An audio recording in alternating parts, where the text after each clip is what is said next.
పిల్లలు పద్యాలు, అర్థాలు, భావాలు. మొన్న ఒక పద్యం నేర్చుకున్నాం, అర్థాలు నేర్చుకున్నాం, భావం నేర్చుకున్నాం.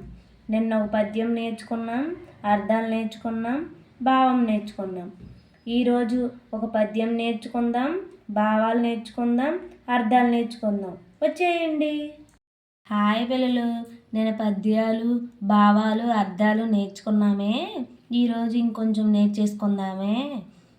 పరులు కొరకే నదులు ప్రవహించు, గోవులు పాలునిచ్చు, చెట్లు పూల పూయు, పరహితమ్ము కంటే పరమార్థమున్నదా, లలిత సుగుణ జాల తెలుగు బాల. పిల్లలు, ఈ పద్యాన్ని ఇంకోసారి మీకోసం చెప్తానే.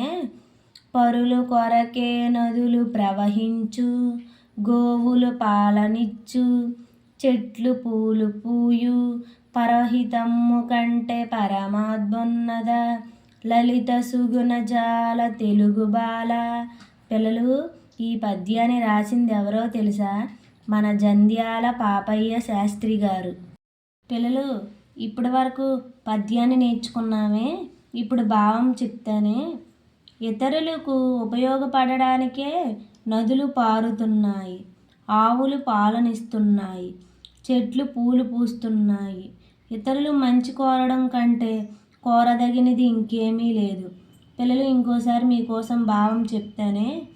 ఇతరులకు ఉపయోగపడడానికే నదులు పారుతున్నాయి, ఆవులు పాలనిస్తున్నాయి, చెట్లు పూలు పూస్తున్నాయి. ఇతరులు మంచి కోరడం కంటే కోరదగినది ఇంకేమీ లేదు. పిల్లలు, పద్యాన్ని నేర్చుకున్నాం, భావాన్ని నేర్చుకున్నాం. ఇప్పుడు అర్థాలు నేర్చుకుందామే.